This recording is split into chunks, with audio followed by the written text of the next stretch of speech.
سيقول السفهاء من الناس ما ولاهم عن قبلتهم.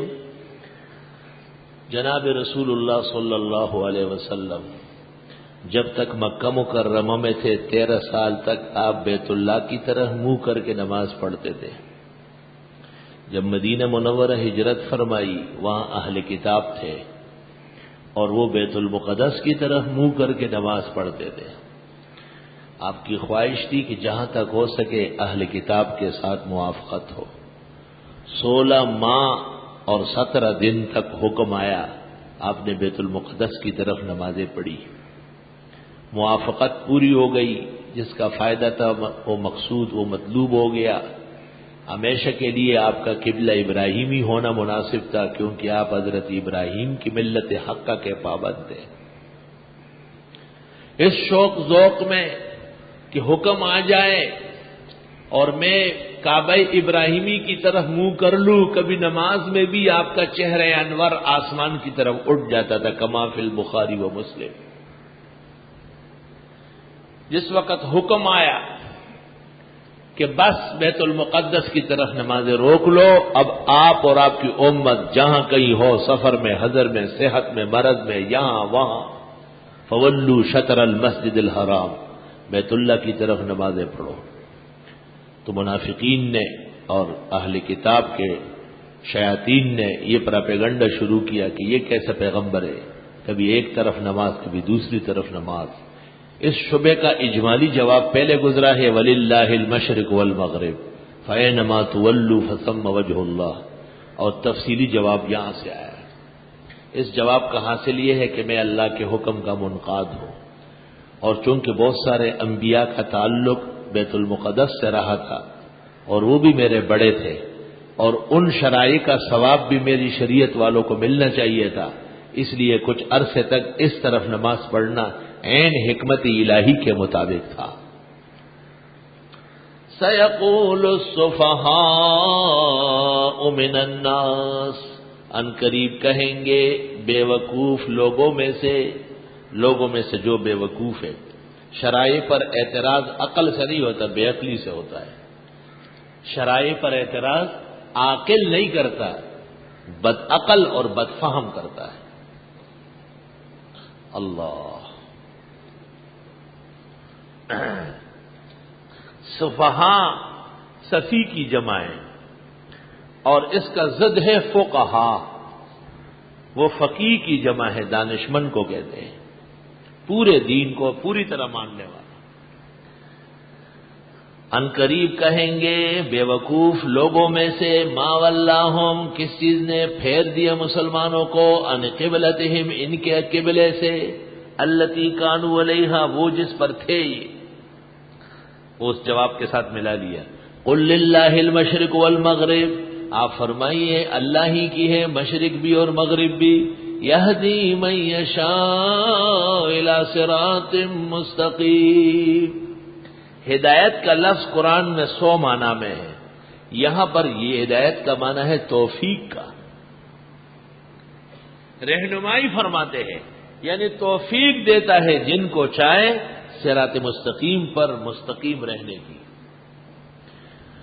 اور بیت المقدس کی طرف نمازیں پڑھنے کی کیا حکمت تھی؟ وَكَذَلِكَ جَعَلْنَاكُمْ أُمَّةً وَسَطًا، اسی طرح بنایا تم کو امت اعتدال والی، اعتدال کے لوگ، نہ افراط نہ تفریط، نہ زیادتی نہ کمی.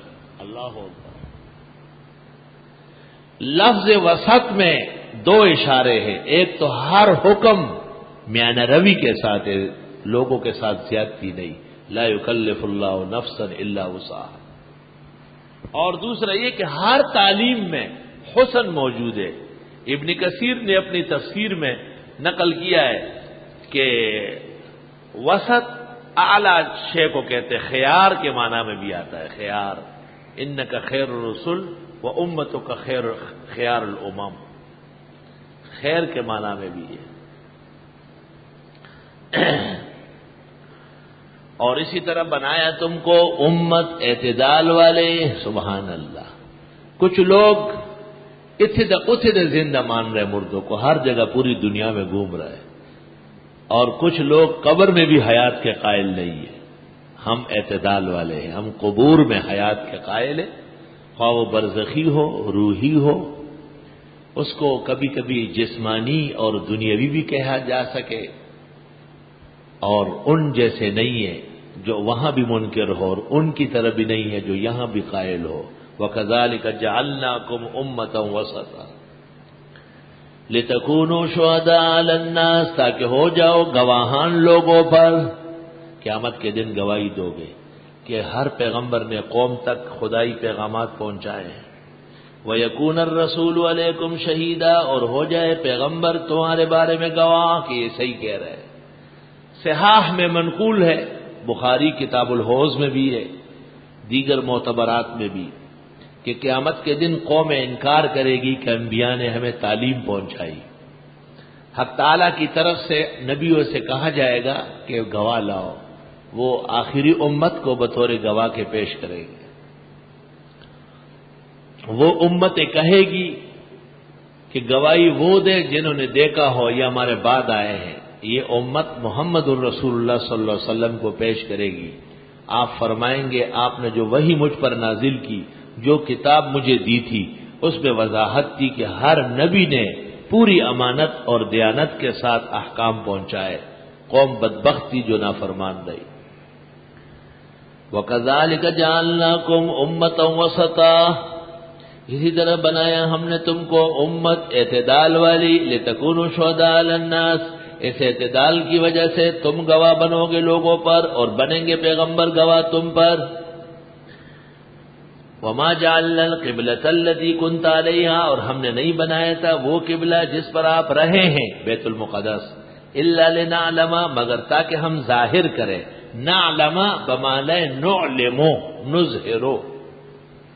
شیخ الہند کے یہاں فوائد دیکھنے کے، شیخ الہند کے فوائد دیکھنے کے تفصیل حاصل بتا دیا کہ نعلم نعلم کے معنی میں، تاکہ ہم ظاہر کریں من یتبع الرسول، کون اتباع کرتا ہے پیغمبر کا، ممن، اور وہ کون ہے، ینقلب، جو پھرتا ہے، علی عقبیہ، دونوں ایڑیوں پر، ایڑیوں کے بل پھرنے والا، کہ ہم ایسا دین نہیں مانتے جس میں کبھی ایک قبلہ ہو کبھی دوسرا، اور وہ پیغمبر جس پر یہ سچی وحی آئی ہے ان کا اتباع صادق کرنے والے کون ہیں۔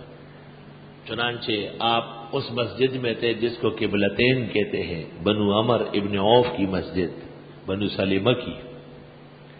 ظہر کی نماز میں آپ تشریف فرما تھے اور وحی آئی تو آپ وہاں سے اٹھے اور اس طرف آ کے بیٹھ گئے۔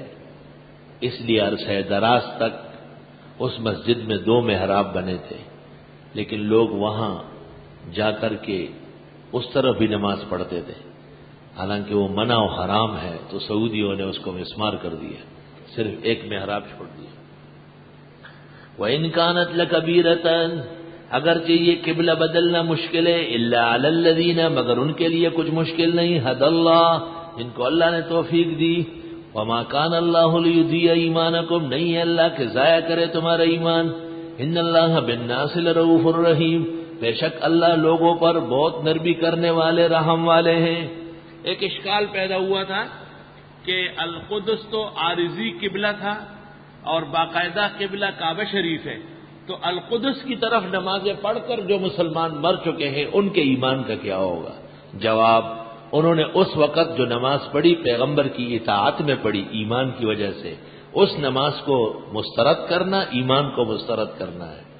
بخاری کو موقع ہاتھ آیا اور اس نے کہا وَمَا كَانَ اللَّهُ لِيُضِيعَ إِيمَانَكُمْ اے صَلَاتَكُمْ لِأَنَّ الصَّلَاةَ سُلِّيَتْ لِأَجْلِ الْإِيمَانِ هَذِهِ مُؤَوَّلَةٌ وَالتَّأْوِيلُ مُسَلَّمٌ عِنْدَ كَافَّةِ الْمُحَدِّثِينَ وَالنَّاقِلِينَ وَهَذَا لَا يَخْفَى عَلَى مَنْ لَهُ أَدْنَى إِلْمَامٌ بِكُتُبِ هَذَا الْمَيْدَانِ فَافْهَمُوا أَيُّهَا الطُّلَبَاءُ فَافْهَمُوا، اور نہیں ہے اللہ کہ ضائع کرے تمہارا ایمان، کیونکہ جو نماز تم نے پڑھی تھی ایمان کی حالت میں پڑھی، اور ایمان کی حالت کا عمل ضائع نہیں ہوتا۔ ان اللہ بالناس لرؤوف الرحیم قد نرى تقلب وجهك في السماء۔ حضرت نماز کے اندر شوق کعبہ میں آسمان کی طرف دیکھتے تھے۔ امت کو منع فرمایا تم نماز میں یا دعا میں اوپر مت دیکھو، آنکھیں اچک لی جائے گی۔ صحیحین ترمذی۔ خبردار کہ دعا میں اوپر دیکھا، دعا میں ہتھیلیوں کو دیکھو، سینے کے سیدھ میں سینے سے اوپر نہیں اٹھاؤ، معمولی سا فاصلہ ہاتھوں میں چھوڑو۔ ہر نعمت 3 دفعہ مانگو، ہر نعمت و عذاب سے 3 دفعہ پناہ مانگو۔ حضرت نماز کے اندر چہرے انور آسمان کی طرف اٹھاتے تھے۔ یہ نبوت کی شان ہے، ان کو وحی آتی ہے، آپ کائے کو آسمان کو دیکھ رہے ہیں، آپ کو بھی وحی آ رہی ہے۔ جیسے نبوت پا محمد باندے تمام شو نشت پسل محمد انبیاء، رحمان بابا وحی، اس طرح آسمان کو دیکھنا بھی دعا میں یا نماز میں سخت منع ہے۔ قد نرى تقلب وجهك في السماء، بارہا دیکھا ہم نے اٹھانا آپ کے چہرے کا آسمان کی طرف۔ پنپیر مولانا نے جو توجیہ کی ہے وہ بھی کمزور ہے، اور شیخ القرآن مولانا غلام اللہ خان نے جواہر میں تحویل کعبہ کے اندر جو بات لکھی ہے مولانا حسین علی کے حوالے سے، عبدالشکور ترمیزی سرگودوی نے بڑے علماء کے کہنے میں اس کا رد کیا ہے، جو ہدایت الحیران فی جواہر القرآن میں موجود ہے۔ اگرچہ حضرت شیخ کے شاگرد سجاد بخاری نے اقامت البرہان میں اس کا جواب لکھا ہے، لیکن یہ حقیقت ہے کہ یہاں دونوں تعبیروں میں فرق ہے۔ معلوم ہوتا ہے کہ مولانا حسین علی صاحب رحمت اللہ علیہ کی تعبیر یہاں سقیم تھی، سقیم تھی۔ یہ علماء کے کام کی باتیں کرتا ہوں، دیانتداری کا تقاضا ہے، جو حقیقت حال ہے واضح ہو جائے گا۔ ہم جمہور کی امانت پڑھا رہے ہیں الحمدللہ۔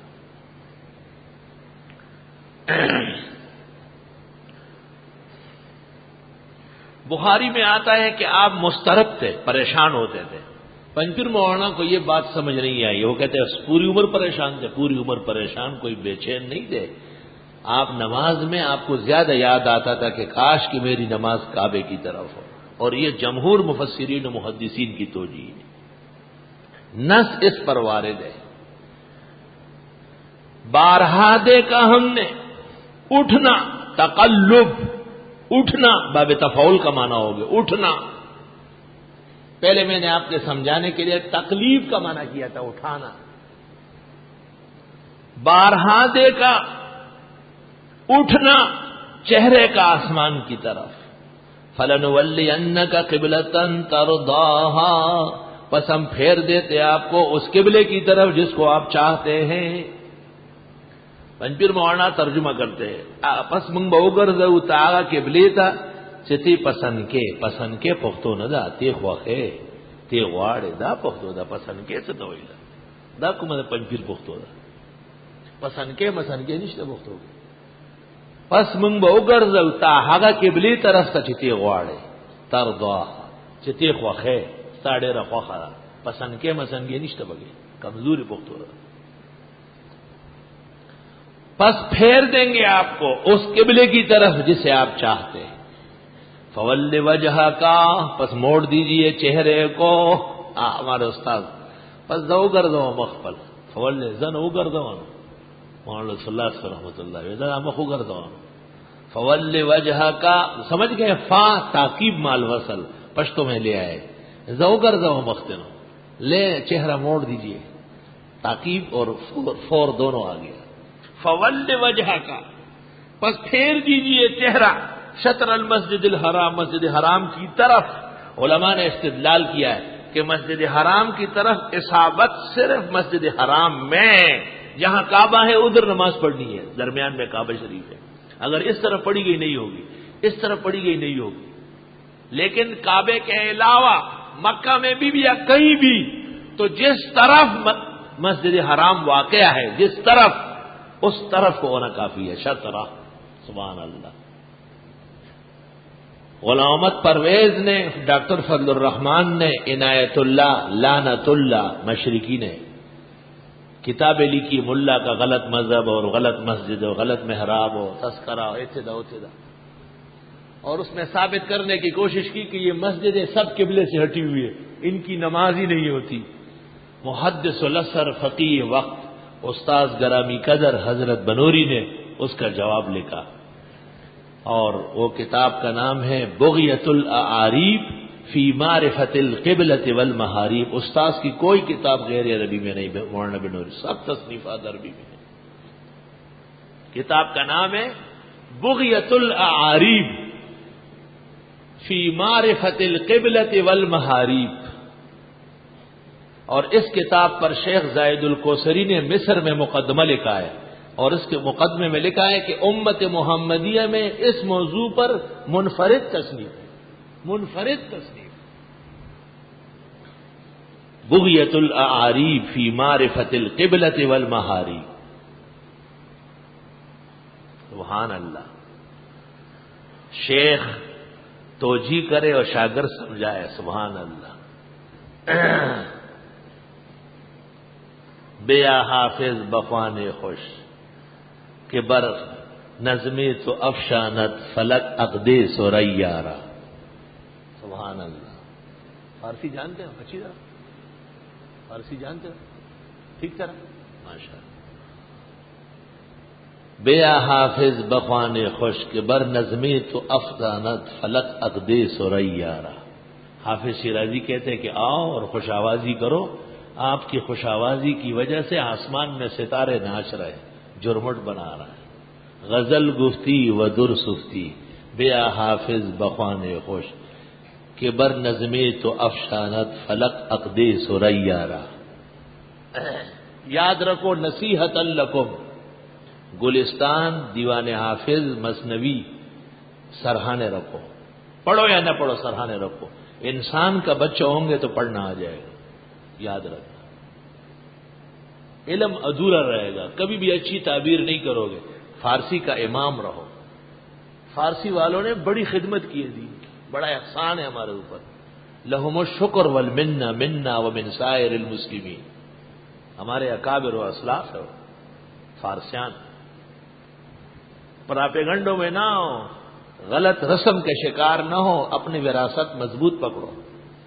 انور شاہ صاحب سے پوچھا گیا علم کیوں مضبوط ہے؟ کہا شروع میں 5 سال فارسی پڑھی تھی۔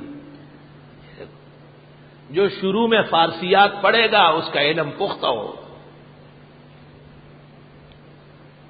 اور قرآن و سنت کی جو تعبیر انہوں نے نظم میں کی ہے، اللہ ان کی قبروں کو نور سے بھر دے، خدا ان کا انجام بخیر و عافیت فرمائے، بڑا احسان۔ جہانگیرے میں استاد الکل فی الکل تھے، نظم میں وہ ایسے تھے جیسے حدیث میں انور شاہ صاحب۔ مولانا فضل علی جہانگیروی وہ فرمایا کرتے تھے جس نے گلستان پڑھی عاقل نہ ہوا، یوسف زلیخا پڑھی عاشق نہ ہوا، سکندر نامہ پڑھا بہادر نہ ہوا، مثنوی پڑھی صوفی نہ بنا، دیوان حافظ پڑھا اور فلسفی نہ بنا، وہ انسان نہیں ابن الحمار ہے۔ وہ اب انسان نہیں دا خر بچے گا، چھ گلستان ہوئے اور عاشق نشو، یوسف زلیخا ہوئے اور عاشق نشو، گلستان ہوئے اور عاقل نشو، سکندر نامہ ہوئے بہادر نشو، مثنوی ہوئے لا اور صوفی نشو، دیوان حافظ ہوئے اور فلسفی نشندہ بنی آدم نے دو ہوئے۔ قد نرى تقلب وجهك في السماء فلنولينك قبلة ترضاها فول وجهك شطر المسجد الحرام، پس موڑ دیجئے چہرہ اپنا مسجد حرام کی طرف۔ سبحان اللہ، طرف مراد ہے، طرف پورے عالم کو اس طرف جس سمت میں کعبہ واقع ہے وہ ہم سے مغرب میں ہے، بس مغرب کی طرف قبلے کی طرف ہے۔ بغیۃ الاعاریب فی معرفت القبلۃ والمحاریب لاستاذ العالم محدث البنوری۔ جو مدرسین ہیں فضلاء ہیں وہ ان کو مناسب موقع پر بغیۃ الاعاریب کی زیارت کرا دیں گے، کسی موقع پہ ان کو لے چلیں گے، کتب خانے میں دکھائیں گے انشاءاللہ۔ پیوست رہ شجر سے امید بہار رکھ۔ وحیث ما کنتم، جہاں کہیں تم ہو، فولوا وجوہکم شطرا، پس موڑ دو چہروں کو اس طرف، اس طرف۔ اب مسجد حرام کو ختم کیا، بس اس طرف، طرف کافی ہے۔ منکر حدیث نے لکھا ہے کہ یہ مسجد قبلے کی طرف نہیں ہے، تو قبلے کا کیا مطلب ہے؟ وہاں سے کوئی دیوار کھڑی کریں گے اس کے سیدھ میں بنائیں گے کیا؟ بس جس سمت ہم سے کعبہ ہے۔ اور عجیب بات ہے، 1400 سال گزر گئے، قرن اول میں اسلام یہاں آ چکا ہے اور مسجدیں بن چکی ہے، 1400 سال بعد بھی جب کمپاس آیا، قطب نما نکلا ہے، انہوں نے تصدیق کر لی کہ مسجد صحیح واقع ہے۔ اور منکر حدیث کا منہ اللہ نے ہمیشہ کے لیے کالا کر دیا، وہ کالا تھا وہ کالا ہو گیا۔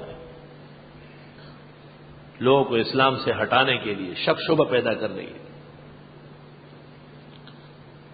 وَإِنَّ الَّذِينَ أُوتُوا الْكِتَابَ، بے شک وہ لوگ جن کو دی گئی کتاب، کتابی، لَيَعْلَمُونَ، وہ خوب جانتے ہیں، أَنَّهُ الْحَقُّ، کہ یہ برحق ہے، من ربہم، ان کے رب کے ہاں سے، یہ قبلے کی تحویل بدلنا، ہمیشہ کے لیے قبلے ابراہیمی پر رہنا۔ وَمَا اللَّهُ بِغَافِلٍ عَمَّا يَعْمَلُونَ، نہیں اللہ بے خبر جو یہ کرتے ہیں۔ اب سمجھانے کا کیا طریقہ ہے؟ وَلَئِنْ أَتَيْتَ الَّذِينَ أُوتُوا الْكِتَابَ بِكُلِّ آیَةٍ، اور اگر آپ لے آئے ان لوگوں کے پاس جن کو کتابیں دی گئی ہر طرح نشانی، مَا تَبِعُوا قِبْلَتَكَ، نہیں اتباع کریں گے آپ کے قبلے کی، وَمَا أَنْتَ بِتَابِعٍ قِبْلَتَهُمْ، اور نہ آپ اتباع کر سکتے ہیں ان کے قبلے کی، وَمَا بَعْضُهُمْ بِتَابِعٍ قِبْلَةَ بَعْضٍ، اور نہ بعض ان کے تابع ہو سکتے ہیں بعضوں کے قبلے کے۔ یہود کا قبلہ اور ہے، نصرانیوں کا اور ہے۔ وَلَئِنِ اتَّبَعْتَ أَهْوَاءَهُمْ، اور اگر آپ نے پرواہ کی ان کے خواہشات کی، پرواہ ہی نہ کرے، اتباع کیا کرے کہ پرواہ نہ کرے۔ حاصل من بعد ما جاءك من العلم، بعد اس کے کہ آگے آپ کو علم، انک اذا لمن الظالمین، بے شک آپ اس وقت ناانصافوں میں سے ہوں گے۔ الذین، وہ لوگ آتیناہم الکتاب، جن کو دے چکے ہیں کتاب، یعرفونہ، جانتے ہیں اس پیغمبر کو، کما یعرفون ابناءہم، جیسے جانتے ہیں اپنے بیٹوں کو۔ اللہ، عبداللہ ابن سلام نے رسول اکرم صلی اللہ علیہ وسلم کو کہا، حضرت آپ کو ہم بیٹوں سے زیادہ جانتے ہیں، ادھر ہو سکتا ہے بیوی نے کوئی خیانت کی اور پتر لے آئی، لیکن آپ کو خدا براہین و دلائل کے ساتھ بھیج چکے، شکی نہیں ہے۔ وَإِنَّ فَرِيقًا مِّنْهُمْ، بیٹوں کے ساتھ تشبیہ کیوں دی؟ بیٹے کے نسب ہونے پر باپ کو پورا اصرار و یقین ہوتا ہے، کوئی تردد پیدا نہیں کر سکتا۔ اس لیے بدترین گالی کسی کو یہ ہے کہ اس کے نسب کا انکار کر لیا جائے، اور جو بیوی پر تہمت لگائے اس کے لیے لعان تجویز ہوا ہے۔ سورۃ نور کا انتظار کرو، 18واں پارہ انشاءاللہ۔ اور کتاب الانصاب میں ہے بِأَدْنَى مُنَاسَبَةٍ، نسب ثابت ہو جائے گا تاکہ کوئی لاوالد نہ ہو، معاشرے میں حرامی نہ ہو۔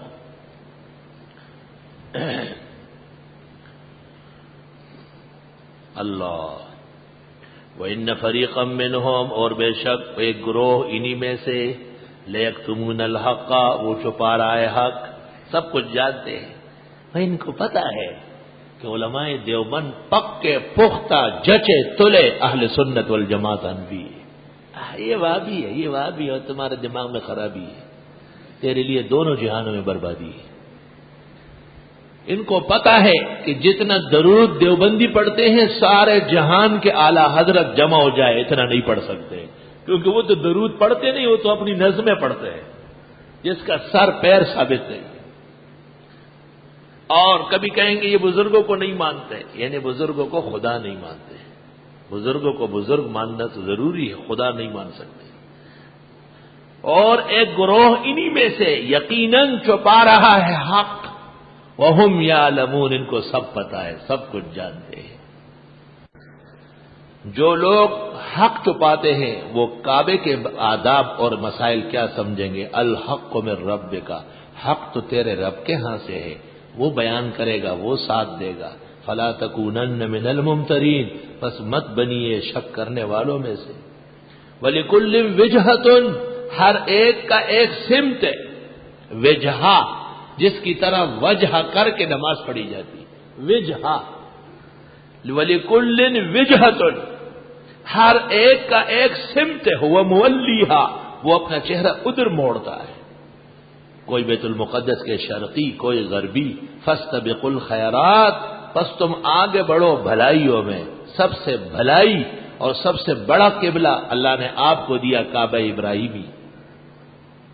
اینما تکونو، جہاں کہیں تم ہو اور ملکوں میں، یاتی بکم اللہ جمیعا، لے آئے گا تم کو اللہ سب کے سب کو ایک کعبے کی طرف۔ پورے عالم کے مسلمان کیوں نماز پڑھتے ہیں؟ کیونکہ ایک اللہ کے حکم میں ایک ہی میدان میں قیامت میں جمع ہونا ہے۔ ان اللہ علی کل شیء قدیر، بے شک اللہ سب کچھ کر سکتے ہیں۔ ومن حیث خرجت، جہاں سے آپ نکلے، اگر مکہ کے باہر ہو، فول وجہک شطر المسجد الحرام، پس موڑ دیجئے چہرہ مسجد حرام کی طرف۔ وَإِنَّهُ لَلْحَقُّ مِن رَّبِّكَ، اور بے شک یہ دو ٹوک ہے تیرے رب کے ہاں سے۔ وَمَا اللَّهُ بِغَافِلٍ عَمَّا تَعْمَلُونَ، نہیں اللہ بے خبر جو تم کرتے ہو۔ وَمِنْ حَيْثُ خَرَجْتَ، اور جہاں سے آپ نکلے سفر کیوں نہ ہو، فَوَلِّ وَجْهَكَ شَطْرَ الْمَسْجِدِ الْحَرَامِ، پس موڑ دیجیے اپنے چہرے کو مسجد حرام کی طرف۔ یہ تو نبی کو خطاب ہوا، امت سب کو عام کرنے، نازک مسئلہ ہے۔ وَحَيْثُ مَا كُنتُمْ، جہاں کہیں تم ہو، فَوَلُّوا وُجُوهَكُمْ شَطْرَهُ، پس موڑ دو اپنے چہروں کو قبلے کی طرف۔ لِأَلَّا يَكُونَ لِلنَّاسِ عَلَيْكُمْ حُجَّةٌ، تاکہ نہ رہے لوگوں کا تم پر کوئی دلیل و الزام کہ نام ابراہیم کا لیتے ہو اور قبلہ تمہارا القدس ہے، نام ابراہیم علیہ السلام کا لیتے ہو اور ان کے قبلے کے خلاف ہو۔ الا الذین ظلموا منہم، مگر جو ظالم ہیں ان میں، وہ اب بھی الزام لگائیں گے۔ فلا تخشوہم، آپ ان سے ڈرے نہیں، واخشونی، مجھی سے ڈرے۔ وَلِأُتِمَّ نِعْمَتِي عَلَيْكُمْ، اور تاکہ پورا کر دوں احسان تم پر۔ وَلَعَلَّكُمْ تَهْتَدُونَ، اور تاکہ تم ہدایت پاؤ، ہدایت پر رہو۔ ہدایت کے بہت سارے اسباب ہیں، ایک سبب یہ بھی ہے کہ آپ کی شریعت ابراہیم علیہ السلام کی شریعت کی تفصیل ہے، وہ متن ہے، یہ تفصیل ہے۔ کما ارسلنا فیکم رسولا منکم، اکثر لوگوں نے تو کما تاکیدیہ کہا ہے، تشبیہ مانا ہی نہیں، لیکن اگر مان بھی لیا جائے، وَلَّيْنَاكُمْ إِلَى الْقِبْلَةِ، ہم نے تمہیں القدس سے قبلے کی طرف موڑا۔ کما ارسلنا فیکم رسولا منکم، جیسے کہ تمہارے ہاں تم ہی میں سے ایک رسول بھیجا۔ سمجھ گئے؟ رسول بھی وہی جو ابراہیم نے دعا کی، ربنا وبعث فیہم رسولا منہم، لگا دیا وہاں سے۔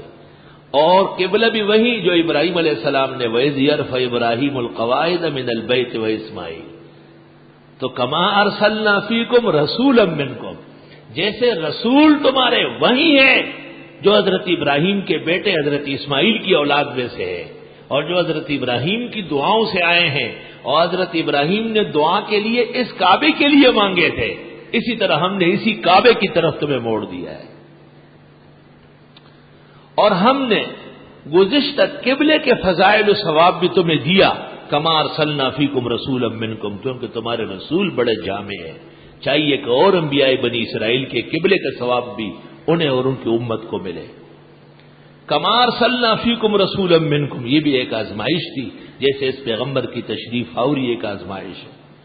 جیسے حضرت ابراہیم نے 4 منصبوں سے متصف پیغمبر اس مکے والوں کے لیے مانگا، وہ پیغمبر آ گئے، یتلو علیکم آیاتنا، پڑھتے ہیں تم پر ہماری آیتیں، وَيُزَكِّيكُمْ، تمہیں پاک بھی کرتے ہیں، وَيُعَلِّمُكُمُ الْكِتَابَ وَالْحِكْمَةَ، اور سکھاتے ہیں تم کو قرآن و سنت، وَيُعَلِّمُكُمْ مَا لَمْ تَكُونُوا تَعْلَمُونَ، اور سکھاتے ہیں تم کو وہ کہ تم نہیں جانتے تھے، فَاذْكُرُونِي أَذْكُرْكُمْ، پس یاد کرو مجھے، میں بھی تمہیں یاد کرتا رہوں گا، وَاشْكُرُوا لِي، میرا شکر کرو کہ اتنی بڑی نعمت تعویل قبلے کی بخیر و عافیت مکمل ہوئی، وَلَا تَكْفُرُونَ، ناشکری مت کرو۔ وآخر دعوانا الحمدللہ رب العالمین. اعوذ باللہ من الشیطان الرجیم. بسم اللہ الرحمن الرحیم. یا ایہا الذین آمنوا استعینوا بالصبر والصلاة ان اللہ مع الصابرین. ولا تقولوا لمن يقتل في سبيل الله أموات بل أحياء ولكن لا تشعرون. ولنبلونكم بشيء من الخوف والجوع ونقص من الأموال والأنفس والثمرات وبشر الصابرين الذين إذا أصابتهم مصيبة قالوا إنا لله وإنا إليه راجعون. أولئك عليهم صلوات من ربهم ورحمة وأولئك هم المهتدون. مبادی علوم کے طور پر بعض اصول و آداب ذکر کیے گئے تھے اور قرآن کے اسماء اور اعجاز ترتیب اور تدوین سے متعلق بعض قواعد ذکر ہوئے تھے.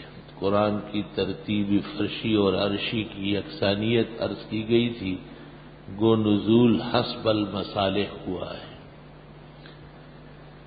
قرآن کریم جس ماحول میں نازل ہوا ہے اس کا ذکر کیا کہ 4 قسم کے کفار موجود تھے: صابئین، مجوس، یہود و نصارہ، اور جزیرہ کے کفار اور مشرکین. شرک جو سب سے بڑا منفع ہے جسے قرآن نفی کرتا ہے، اور توحید اللہ تعالیٰ کا جس کا اثبات قرآن کر رہا ہے، ان کی قسمیں اور ان کی تعریف کر دی گئی. اور یہ بتایا کہ قرآن کا موضوع دعوت اللہ ہے اور قرآن العبادت المخلصہ للہ وحدہ کا اثبات کرتا ہے. قرآن کریم ہر طرح کے شرک کی نفی کرتا ہے. شرک کے بنا الجہل بالمصالح شرعیہ اور التعدی عن الحب شرعی 2 وجوہات بتائے، موافقات وغیرہ کے حوالے اور اغاثہ کے پیش کیے. شرک کی 2 بڑی قسمیں اعتقادی اور اس کی 4 قسمیں بتائی: فی العلم، فی الدعا، فی التصرف، فی العبادہ. اور فعلی کے متعلق عرض کیا کہ وہ متنوع ہے. مشرکین 4 قسم تھے: بالکواکب، بالجن، بالملائک، بالعباد الصالحین. قرآن کریم کے علوم کے بارے میں مختلف اہل علم کے اقوال پیش کیے گئے اور یہ عرض کیا گیا کہ قرآن کی صورتیں اور آیتیں باہم مربوط ہیں اور یہ اعجاز و اسرار کتاب کا مسئلہ ہے. جن بزرگوں نے ربط بین الآیات یا تناسب کا انکار کیا ہے ان کا مقصد یہ ہے کہ امعان اور دقت کی ضرورت ہے اور یہ ہر شخص کو میسر نہیں. وہ بھی آیات اور صورتوں کے درمیان ربط کے محاسن کے قائل ہیں. ایک صحیح الفہم انسان کے کلام کو مربوط جانا جاتا ہے، جبکہ مجنون اور معوف العقل کا کلام منتشر ہوتا ہے. تاہم جہاں ربط واضح نہیں ہے وہاں اور حکم اور مصالح ملحوظ ہیں. قرآن کی صورت کو جاننے کے لیے 5 مرحلے ذکر کیے تھے: 1 دعویٰ، 2 دلیل، 3 خلاصہ، اور 4 امتیازات، اور 5 ربط بما قبلها و احیانا بما بعدها. قرآن کریم کے دعویٰ کو موضوع، عنوان اور مقصود و غرض سب کچھ کہتے ہیں اور یہ مختلف مفسرین کی مختلف ادائیگی ہے. فاتحہ کے متعلق عرض کیا کہ یہ ابتدائی منزل بمکہ ہے، نزول مکرر کا قول معول ہے. اور فاتحہ کے 10 علوم ہیں جو فہرست ہے تمام ان علوم کی جو بقرہ میں ہے. اور بقرہ تمام علوم کا دسترخوان ہے جو قرآن مجید میں پھیلے ہوئے ہیں۔ سورہ فاتحہ کا اصل موضوع مقصود غرض بیان کیا الوہیت کا تعارف اور مسئلہ الوہیت کا مدلل بیان سورۃ بقرہ کے اندر۔ فاتحہ میں دعویٰ 3 طرح بتایا، الحمدللہ یا ایاک نعبد و ایاک نستعین یا اہدنا الصراط المستقیم، اور ہر ایک کے وجوہات عرض کیے گئے ہیں۔ دعوے اور دلیل کے درمیان مناسبت، ما قبل کی تمہید، ما بعد کا تکملہ، اور ہدایت کی قسمیں، مغضوبین و ضالین کے مصداق، یہ سب بتانے کے بعد سورۃ فاتحہ کا خلاصہ بتایا کہ اس میں 10 جگہ حق تعالی کا ذکر ہے، 5 جگہ مظہراً، 5 جگہ مضمراً، اور قرآن کی یہ واحد صورت ہے جس میں منعم علیہم اور مخالفین دونوں کا یکجا ذکر ہے۔ ایک کے لیے کی طرح ثابت قدمی مانگی گئی ہے، دوسرے سے اجتناب کی دعا کی گئی ہے، جو کامل و جامع دعا کی علامت ہے۔ فاتحہ کے بعد فقہی احکام بیان کیے اور عرض کیا کہ صحیح یہ ہے کہ امام کی اقتداء میں مقتدی نے کسی حال میں نہیں پڑھنا ہے، یہ قرآن اور صحیح سنت کے موافق ہے۔ اس میں کل 3 احادیث پیش کی تھی، ایک عبادہ کی لا صلاۃ الا بفاتحۃ الکتاب، دوسری ابو موسیٰ کی صحیح مسلم سے اذا قرأ فانصتوا، اور تیسری جابر ابن عبداللہ کی سلسلۃ الذہب کے ساتھ من کان لہ امام فقراءۃ الامام لہ قراءۃ، اور اس میں بعض مفید کتابیں عرض کر دی گئی ہے۔ اور آمین کا مسئلہ دعا کے طور پر چونکہ آیا ہے اور دعا میں بنیاد اور اصل اخفا ہے، اس لیے حنفیہ شعبہ کی روایت کو ترجیح دیتے ہیں اور اخفاء تامین کے قائل ہے، اور عرض کیا کہ امام شافعی اور احمد سے بھی اقوال قدیمہ کے اندر تامین کے اندر سر ثابت ہے اور پسندیدہ ہے۔ بقرہ جب شروع ہوا تو ان کے علوم کی تقسیم کی اور عرض کیا کہ ابتدائی 100 آیات میں خدا کی توحید ہے، اس کے بعد 66 یا 76 آیات کے اندر مسئلہ رسالت مع رد شبہات ہے، پھر آیت نمبر 177 سے اوصاف مجاہدین کے ہیں کیونکہ مسئلہ جہاد ہے، اور تیسرے پارے میں یا ایھا الذین آمنوا انفقوا سے انفاق فی سبیل اللہ ہے، اور آخر میں آداب ہے اور تنظیم ہے۔ پہلے مرحلے کے اوپر صداقت کتاب بھی موقوف ہے، اس لیے دعوی صورت کے ساتھ ہی ذالک الکتاب لا ریب فیہ ذکر کیا اور اوصاف مومنین کے 5 بیان ہوئے۔ 2 آیتوں کے اندر کفار کی مذمت کی گئی، ایک رکوع میں منافقین کی 10 نشانیاں 2 مثالیں دے دی، اور دعوی صورت ذکر و یا ایھا الناس اعبدوا ربکم، ان پر دلائل عقل قائم فرمائی۔ تحدید بالکتاب کی گئی، ماننے والوں کے لیے تبشیر، نہ ماننے والوں کے لیے تنذیر کر دی گئی، اور نعم کا بیان شروع ہو گیا ہے۔ تم نہ تھے، خدا نے پیدا کیا، روئے زمین کی ہر چیز تمہارے لیے ہے، آدم تمہارا جد امجد کو خلافت کے لیے پیدا کیا، ملائک سے ان کا سجود کرایا۔ آدم علیہ السلام کی مخصوص نعمت ہے، وہیں خلیفہ بنے، وہیں مسجود بنے، وہیں داخل جنت ہوئے، انہی کی توبہ قبول ہوئی۔ مطیعین کا بیان اور مکذبین کا بیان جب یہ مکمل ہوا تو سورہ فاتحہ میں جن کو مغضوبین کہا گیا تھا ان سے خطاب شروع ہوا، کیونکہ وہ اصلاً انبیاء علیہ السلام کی اولاد تھے، اور خطابات ثلاثہ ذکر ہونا شروع ہوئے۔ پہلی مرتبہ یا بنی اسرائیل میں نعم مجملہ کا بیان ہے، دوسری مرتبہ یا بنی اسرائیل میں نعم مفصلہ کا بیان ہے، اس میں حکایات بھی ہے، اور تیسری مرتبہ یا بنی اسرائیل میں خدا کی نعمت مدلل بیان ہوئی ہے، تاریخ کعبہ، تاسیس کعبہ، تعمیر کعبہ، تکمیل کعبہ، اغراض کعبہ، امام کعبہ، دعائیں عند الکعبہ، سب ذکر کر کے مذہب اسلام کی حقانیت اور دعوت الی اللہ کو انبیاء سابقین کی تعلیمات سے ظاہر کیا۔ یا بنی ان اللہ اصطفیٰ لکم الدین فلا تموتن الا وانتم مسلمون ام کنتم شہداء اذ حضر یعقوب الموت۔ تمام انبیاء علیہ السلام، خاص کر حضرت یعقوب علیہ السلام جن کی اولاد کو بنی اسرائیل کہتے ہیں، اور ان کے دادا حضرت ابراہیم علیہ السلام نے اپنے ماننے والوں اور آل و اولاد کو اسلام کی تاکید فرمائی تھی۔ آیت 100 تک تو توحید کے مسئلے پر زیادہ توجہ ہے، اور آیت نمبر 101 سے مسئلہ رسالت شروع ہوا ہے، لیکن شبہات کے جوابات ہیں۔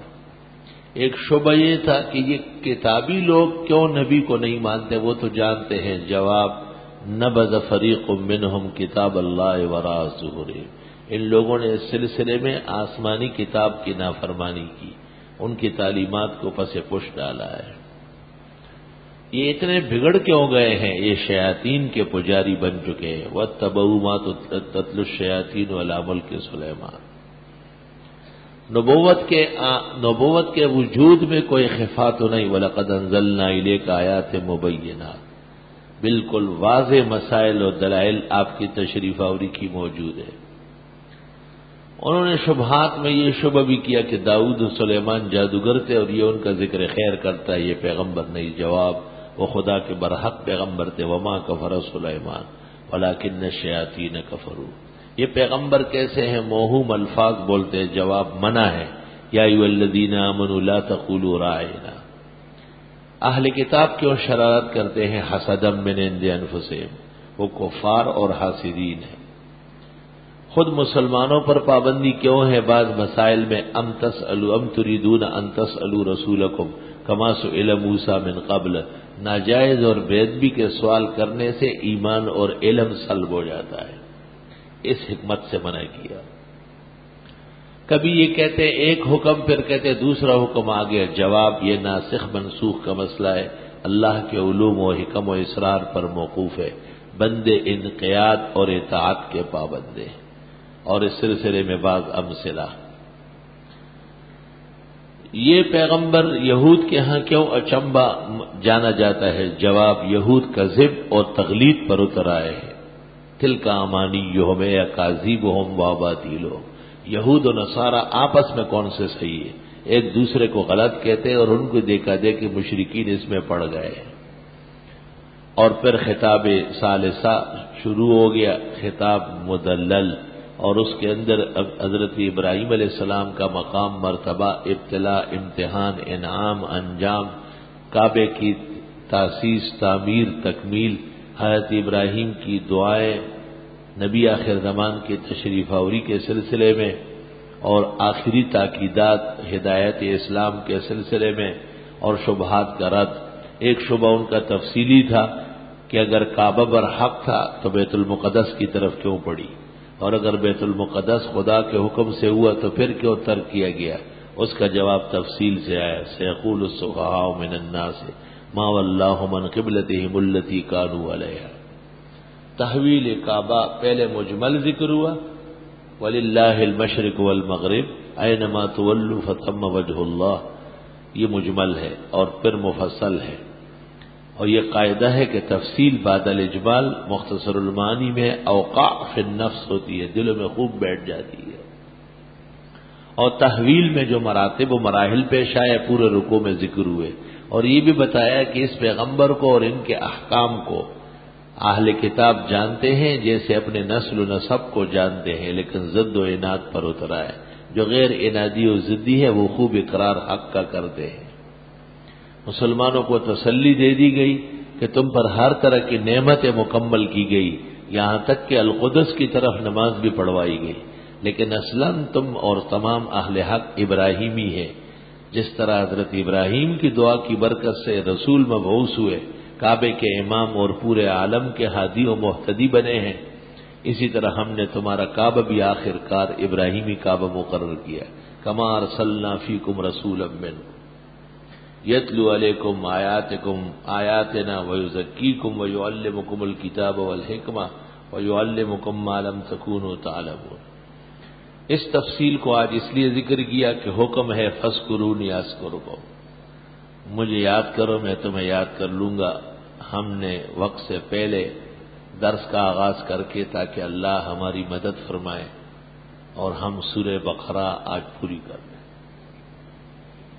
یہ ہے حکمت۔ حاضری کو روک لیا اور غیر حاضروں کو پہلے سے بٹھا لیا۔ ایک شبہ ان کو یہ تھا کہ یہ پیغمبر لوگوں کو لڑاتے ہیں، اور جب ان کے ساتھی مر جاتے ہیں تو کہتے ہیں یہ بہت اچھا ہوا اور یہ اللہ کے ہاں مقام مرتبہ پا گئے. جیسے آج بھی زنادقہ و ملاحدہ کہتے ہیں نا کہ لوگوں کو افغانستان بھیجا کٹوایا، لوگوں کو فلاں، اب بھی یہی بیانات مسلسل کچھ لوگوں کے آ رہے. جواب، اللہ کے راستے میں مارے ہوئے کو مرا ہوا نہیں کہہ سکتے، اس نے ہمیشہ کی زندگی پائی ہے. یا ایھا الذین آمنوا استعینوا بالصبر والصلاۃ، اے ایمان والو مدد طلب کرو صبر کر کے اور نماز پڑھ کر. نماز بھی صبر کا ایک مرحلہ ہے. کچھ دیر کے لیے نہ کھاتے نہ پیتے نہ بولتے نہ ہلتے نہ جھلتے، ضرورت سے زیادہ فقہا کہتے ہاتھ بھی نہیں ہلا سکتے. ان اللہ مع الصابرین، بے شک اللہ تعالی جم کے رہنے والوں کے ساتھ ہے. صبر لغت میں کہتے ہیں کف النفس علی المکروہ. کف النفس علی المکروہ ابن المنظور افریقی نے لسان العرب کے اندر لکھا ہے الصبر والصبر کلاہما بمعنی واحد وہو کف النفس علی المکروہ. شیخ سعدی نے گلستان میں صبر کا معنی کیا ہے. دارو کی طبیبی صبر بھی فرمائے. وہ دوا جو طبیب کہانے کو کہہ رہے ہیں وہ تلخ ہے، مصبر ہے. وہی نفس حریص شکر بھی خواہد، اور یہ لالچی نفس تو میٹھے کا خواہ. وَلَا تَقُولُوا لِمَن يُقْتَلُ فِي سَبِيلِ اللَّهِ أَمْوَاتٌ، نہ کہیے ان لوگوں کے حق میں جو مارے جاتے ہیں اللہ کے راستے میں مردے، کہ یہ مردے ہیں. لا تقولوا لمن يقتل في سبيل الله هم اموات، کہ یہ مردے ہیں. بھائی مارا تو گیا، پھر بل احیاء، بلکہ وہ زندے ہیں. ولکن لا تشعرون، لیکن تم نہیں جانتے. جب تم جانتے نہیں تو حیات و ممات کے سٹیج کیوں سجاتے ہو؟ حیاتی ایسی حیات کے قائل ہو گئے کہ احمد رضا خان کو بھی شرم آ جائے. بس یہی جسم ہے، یہی بدن ہے اور سب کچھ ہے، وہ تجھے شرم نہیں آتی غلط باتیں کرتے ہوئے؟ اور مماتیان ہاتیان وہ کہتے ہیں کہ بس ایک دفعہ موت پر جو سلسلہ منقطع ہوا قیامت سے پہلے قائم نہیں ہوگا. وَهَؤُلَاءِ كُفَّارٌ بِإِجْمَاعِ الْمُسْلِمِينَ، فتاوی ابن تیمیہ جلد 4 صفحہ 187. وہ فتاوی لا کے ان کو کسی وقت دکھا دیں، عبارت لکھوا دیں. اہم مہم تمام عبارتیں لکھوایا گا. ہم کون لوگ ہیں؟ وَكَذَلِكَ جَعَلْنَاكُمْ أُمَّةً وَسَطًا، ہم بہت اعتدال والے لوگ ہیں. دنیا کے اعتبار سے مر چکے ہیں اور آخرت کے اعتبار سے ہمیشہ کی زندگی پائی. ہرگز نہ میرد آنکھ دلش زندہ شد بعشق، سب تست بر جرید عالم دوام ماں. مجھے حیات جسمانی اور بدنی کے قائلین پر بھی بہت تعجب ہے. اگرچہ ہمارے بزرگ اور مخلص و مکرم ہیں، اور مماتیان تو ہداہم اللہ عن الضلالہ ووقاہم من سوء الحساب. ہم بین بین ہیں. یہ نیا مسئلہ ہے. وہ معاملہ ہی ایسا ہے، ایک حیاتی مناظرہ کرنے آیا اور دوسرا مماتی مناظرہ کرنے، دونوں مجھ سے مناظرہ کرنے آئے. میں نے کہا مناظرے میں قرآن کو مانو گے؟ بالکل. میں نے کہا قرآن میں وَلَٰكِن لَّا تَشْعُرُونَ، تم دونوں نہیں جانتے. مناظرہ کس بات کا؟ پاگل ہو، مناظرہ ہو ہی نہیں سکتا. جو حیات قرآن و سنت میں ہے آمنا و صدقنا، سر آنکھوں پر. اتنا ہوں تیرے تیغ کے شرمندہ احسان، سر میرے تیرے سر کی قسم اٹھ نہیں سکتا. جو حیات ہمارے اکابر و اسلاف نے لکھی ہے وہ درست اور حق ہے. تم اس کو ایسے زندہ مانتے ہو، بس ابھی آنے والے ہو، آئس کریم کھانے والے. پھر کائے کو مٹی کے ڈھیر کے نیچے دبائے رکھا ہے ان کو. وہ تم جو حیات کرتے ہو تمہیں شرم نہیں آتی؟ قرآن میں نہیں ہے اموات غیر احیاء، اب وہ مر چکے ہیں، دنیا کے اعتبار سے زندہ نہیں. اموات غیر احیاء وما یشعرون ایان یبعثون. ایک آیت میں ہے زندے ہیں، مردہ مت کہو، دوسری آیت میں ہے مردے ہیں، زندے نہیں. بظاہر مسئلے میں تعارض ہے، باعتبار دنیا کے مر چکے ہیں، باعتبار عقبا کے حیات. وَكَذَلِكَ جَعَلْنَاكُمْ أُمَّةً وَسَطًا. اور ہمارے بزرگوں نے جو اس کو حیات دنیاوی کہی ہے، حیات جسمانی کہی ہے، وہ اس لیے کہ روح اور جسم کا تعلق برحق ہے. روح اور جسم کا تعلق کسی درجے میں ماننا پڑے گا. ہم تفصیل میں نہیں جا سکتے کیونکہ ہم وَلَٰكِن لَا تَشْعُرُونَ پر ایمان رکھتے ہیں. تفصیل میں جانا ٹھیک نہیں ہے. مزید کچھ اسرار رموز اس مسئلے کے انشاءاللہ تعالی سورۃ آل عمران میں بیان ہو جائے گی.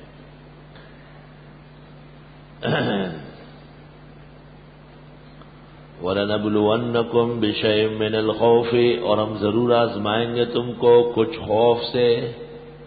تھوڑا بہت ڈر تو انسان کو لگا رہتا ہے. وَالْجُوعِ، اور بھوک سے. بھوک کدھر ہے؟ ایسی دعوت ہو رہی کہ پوچھو نہیں. دعوت کا اکرام یہ ہے کہ آدمی صبح سے بھوکا ہو. دعوت اس کو نہیں کہتے کہ آپ ڈکارے لے رہے اور آنکھیں بند اور بورچ کھانے جا رہے ہو. خورد کو ند رنجور را رنجور تر، واں کے معمور استرا معمور تر. مولانا روم کہتے ہیں اگر بھوک لگی تھی اور آپ نے کھایا تو آپ نے کھانا کھایا، اور اگر بھوک نہیں تھی اور آپ نے کھایا تو کھانے نے آپ کو کھایا. خورد کو ند رنجور را رنجور تر، واں کے معمور استرا معمور تر. وَلَنَبْلُوَنَّكُمْ، اور ہم ضرور آزمائیں گے تم کو بِشَيْءٍ مِّنَ الْخَوْفِ، کچھ خوف سے. جہاد میں جانا آسان نہیں. تمہیں چمڑنے وے شہید شوے خو پکور کے وائے، دغه سے نشی پا میدان باندے کبان منسا. چاہتے سب ہے کہ ہو اوج سریا پہ مقیم، پہلے پیدا تو کوئی کرے ایسا قلب سلیم. اور ہم ضرور آزمائیں گے تم کو کچھ خوف سے. ہر وقت خوف لگا رہتا ہے. یا رب ہماری تفسیر وقت پر خوبیوں کے ساتھ، مکارم محاسن علوم کے ساتھ مکمل فرما. خوف تو ہونا چاہیے، بے خوف کیسا ہو سکتا ہے؟ محدثین کہتے ہیں الایمان بین الخوف والرجاء، ایمان اسی کا نام ہے کہ ڈر بھی لگا رہے، ناراض نہ ہو.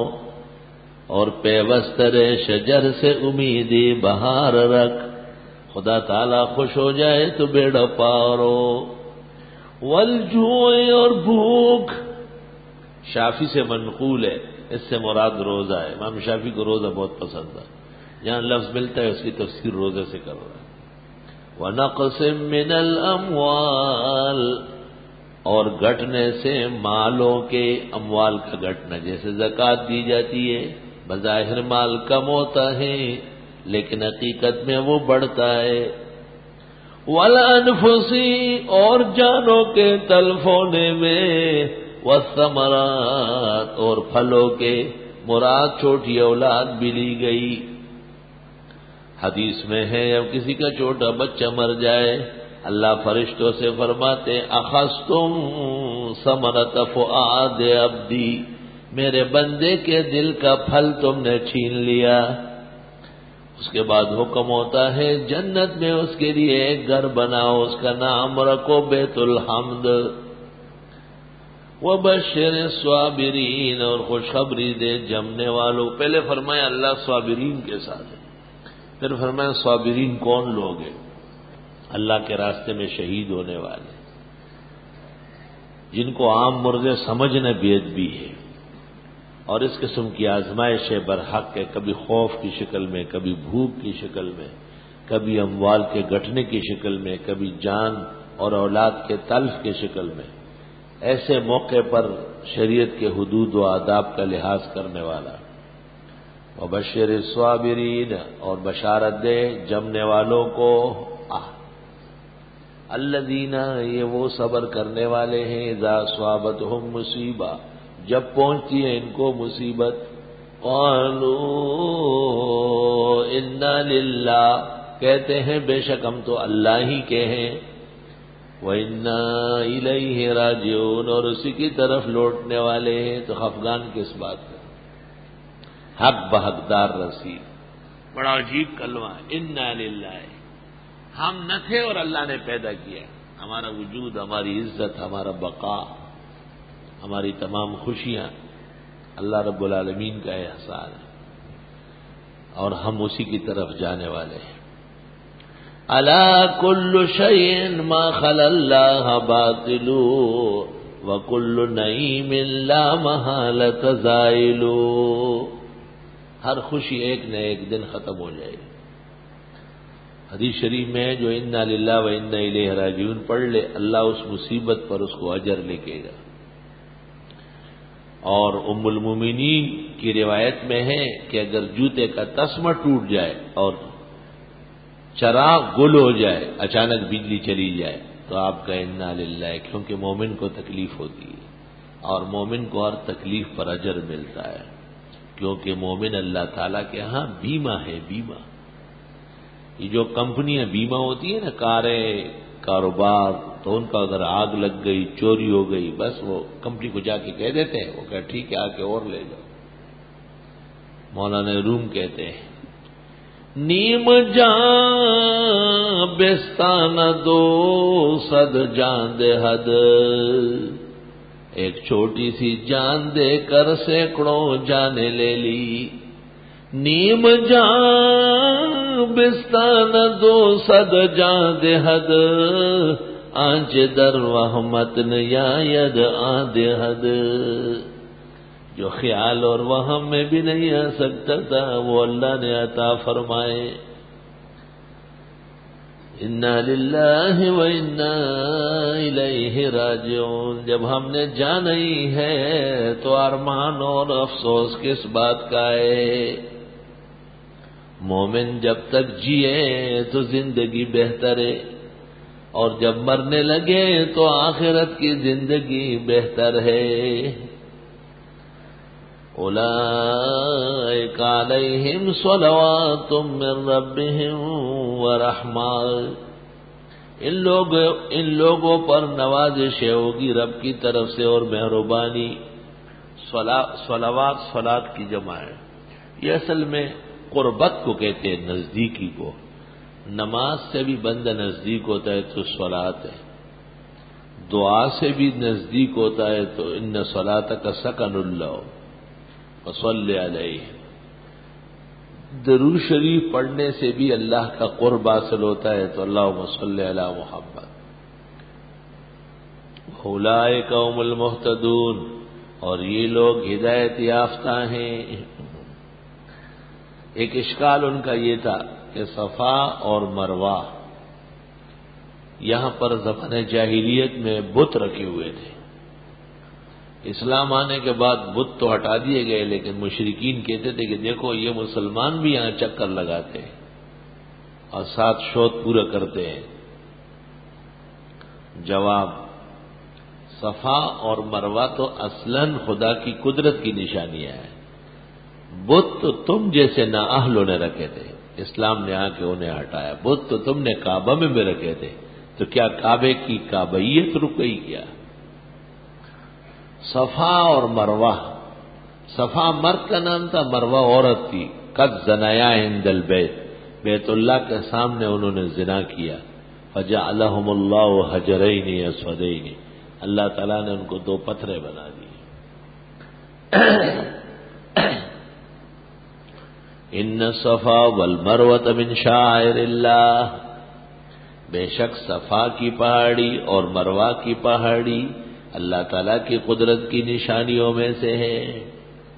شاعر جمع ہے شعیرہ کی. شعیرہ اس نشان کو کہتے ہیں جس سے پروگرام سمجھ میں آ جائے. طالب کے چہرے پر داڑھی، کندھے پر رومال، پتہ چل جاتا ہے کہ دین کا طالب علم، معصوم چہرہ، دنیا کے غم و فکروں سے بے فکر، بالکل بادشاہان زمانہ۔ طالب علموں کے چہرے دیکھ کر 15ویں صدی میں بھی ان پر عرش سے جلوے گر رہے، نازل ہو رہے۔ شاعر شعیرہ کی جمع ہے۔ شاعر کے معنی ہیں دینی نشانیاں۔ یہ روڈ پر جو آپ چلتے ہیں نا تو آتا ہے کہ حیدرآباد 200 میلے، 150 میلے، 140 میلے، 130 میلے، یہ جو حیدرآباد جانے کا راستہ معلوم ہو رہا ہے، یہ شعائر الطریق ہے، راستے کی نشانیاں ہے۔ وَلَا تُحِلُّوا شَعَائِرَ اللَّهِ، اللہ کے دین کی نشانیوں کی بے ادبی مت کرو۔ فتاوی بزازیہ میں ہے کہ داڑھی بھی شاعر اللہ میں سے، اگر کسی نے کسی کی داڑھی کاٹ دی تو وہ اس کے بدلے میں اس کے جسم کا ایک عضو کٹوا سکتا ہے۔ قاضی کو مقدمہ کر کے قاضی کہہ دے گا اختیار ہے، تیری داڑھی تو ہے نہیں، تیری ناک کاٹی جائے یا کان کاٹا جائے۔ تو جو روز داڑھی منڈاتے ہیں وہ حساب لگائے کہ اس نے اپنے قتل کتنے کیے۔ وائنا کمی متائے کارواں جاتا رہا، کارواں کے دل سے احساس ضیا جاتا رہا۔ اور داڑھی کے متعلق آخری بات یاد رکھو کہ جس جگہ گناہ ہوتا ہو اس کو دیکھنا ناجائز ہے۔ کوئی زنا کر رہا ہے آپ دیکھ رہے گناہگار، کوئی چوری کر رہا ہے آپ دیکھ رہے گناہگار، کوئی شراب پی رہا ہے آپ دیکھ رہے گناہگار، تو داڑھی مونڈے کے چہرے کو دیکھنا بھی معصیت ہے۔ وہ جو خالی پلاٹ ہے جس پر اس نے آرے اور چھرے چلائے، جس پر سنت انبیاء قتل ہو چکی ہے، اس پر نظر ڈالنا اختیار سے، معصیت سے خالی نہیں۔ ان الصفا والمروۃ من شعائر اللہ، بے شک صفا اور مروہ اللہ کی قدرت کی نشانیوں میں سے ہیں، شاعر اللہ میں سے۔ شاہ ولی اللہ نے حجت اللہ میں لکھا ہے کہ شاعر اللہ 4 ہے: رسول اللہ، کتب اللہ، صلوات اللہ، مساجد اللہ، بعض نسخوں میں کعبۃ اللہ۔ کعبہ میں تمام مساجد مدارس آ گئے، صلوات میں تمام عبادات آ گئی، اور رسول میں جمیع علماء اور اولیاء آ گئے، اور کتب میں تمام دینی کتابیں آ گئی۔ فمن حج البیت، جو کوئی حج کرے بیت اللہ کا، او اعتمرا یا عمرہ کرے، فلا جناح علیہ، کوئی اعتراض نہیں اس پر، ان یطوف بہما، کہ وہ طواف کر لے صفا مروہ کا، صحیح کر لے۔ ومن تطوع خیرا، اور جو کوئی نفل عبادت کر لے بھلے سے، فإن اللہ شاکر علیم، بس بے شک اللہ قدردان اور خوب جاننے والے ہیں۔ یہ وہ اس اشکال کا جواب تھا جن میں انہوں نے کہا یہاں تو مشلل قبیلے کے بت رکھے ہوئے تھے اور یہاں مسلمان اب صحیح کرتے ہیں۔ حج 3 چیزوں کا نام ہے۔ حج کے ارادے سے احرام، مقام میدان عرفات میں 9 ذی الحج کی ظہر سے 10 ذی الحج کے صبح صادق تک حاضری، اور طواف زیارت۔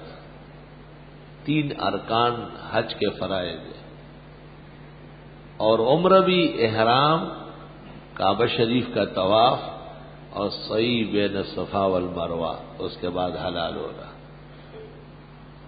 عمرہ 2 گھنٹے میں ہو سکتا ہے اور حج 5 دن میں ہوتا ہے،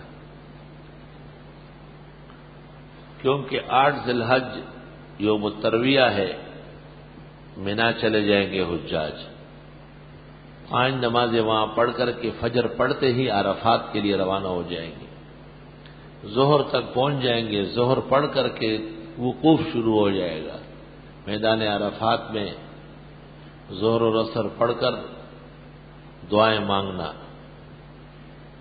جب سورج ڈوبنے لگے تو وہ وقت مغرب ہو جائے گا، لیکن عرفات سے نکلے مزدلفہ کے لیے،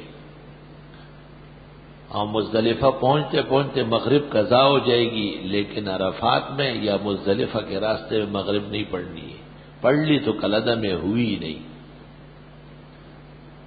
مزدلفہ پہنچ کر پہلے مغرب پڑھ لے، پھر آرام سے عشاء پڑھ لے، آرام کر کے فجر پڑھ کر کے. اب یہ 10ویں رات ہے ذی الحج کی.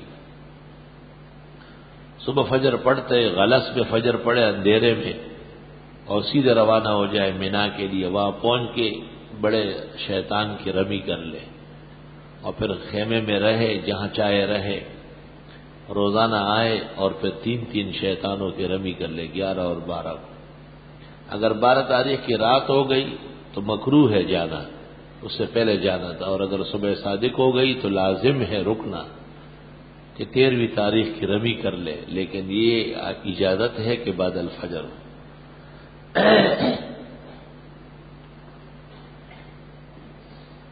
صفا اور مروہ میں جو سعی ہے یہ حضرت حاجر کی سنت ہے. لفظ حاجر ہے، حاجرہ نہیں ہے. کوتکو یہ حاجرہ کرتا ہے، یہ موزمبیک لفظ ہے. حاجر بفتح الجیم وبدون التاء ہی اسم ام اسماعیل محیط المحیط بوستانی صفحہ 1314. مجھ سے پوچھتے ہیں اچھا حاجرہ نہیں ہے، اس نے تو اپنی ماں کا نام حاجرہ رکھا ہے. تو میں کہتا نہیں. اچھا کسی کتاب میں نے کہا نہیں، مشکل ہے کتاب میں ملنا، اس لیے کہ آپ کے اوپر تو ختم اللہ ولا قلوبہم ہے. کتاب جانتے تو مشکات شریف میں نہیں آیا تھا اخدمہا حاجر، وہاں حاجرہ تھوڑا ہی ہے.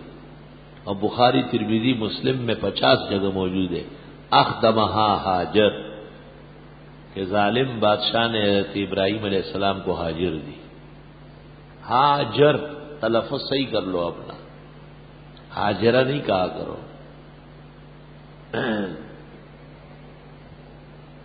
تو حاجر اور حضرت سارا اسحاق کی والدہ ہے، اور حاجر اسماعیل علیہ السلام کی والدہ ہے. دونوں کے درمیان تھوڑا سا نزاع ہوتا تھا، سوکنیں آپس میں جھگڑتی. حکم آیا کہ اسماعیل بما والدہ کے لے جاؤ اور مکہ میں چھوڑو، کعبہ شریف کے قریب میں چھوڑ دیا. تو حضرت اسماعیل چھوٹے بچے تھے، ان کو بٹھا کر کے حضرت حاجر حضرت ابراہیم کو ادھر ادھر دیکھنے لگی. صفا پہ چڑھی، نظر نہیں آئے، پھر مروہ پہ چڑھی، پھر آئی، 7 چکر لگائے. ابراہیم علیہ السلام نظر آئے، ان سے پوچھا الی من ترکتمونا، کن کے حوالے کر کے جا رہے ہو؟ قال اللہ تعالیٰ کے. قال هو لا يضيعون، قالت هو لا يضيعون، پھر وہ ہمیں ضائع نہیں کرے گا. سخت پیاس لگی تھی، قریب تک اسماعیل علیہ السلام کو نقصان پہنچ جاتا. جب واپس آ کے دیکھا تو جہاں اسماعیل علیہ السلام بیٹھے ہوئے تھے وہاں جبریل نے پر مارا اور زمزم کا کنواں پھوٹ گیا تھا، چشمہ نکل آیا تھا. زم بی بی ڈر گئی، پانی بہت زیادہ تھا. زم کے معنی ہے تھم، یعنی پانی رک جا، پانی رک جا. حدیث میں ہے اگر ام اسماعیل حاجر زمزم نہ کہتی تو زمزم کا چشمہ اتنا عین معین بن جاتا کہ لشرب الناس وهم فی بیوتہم، لوگ گھروں میں بیٹھے بیٹھے زمزم کا پانی پیتے. لیکن بی بی نے کہا زم تھم. تو صفا مروہ میں دوڑ لگائی ہے حاجر نے، اور حکم یہ آیا ہے شریعت محمدیہ میں کہ سڑی بپکزغلی مگر خزی منی کی گی، اور دادا اسماعیل د مور سنت تے کپوئی گی.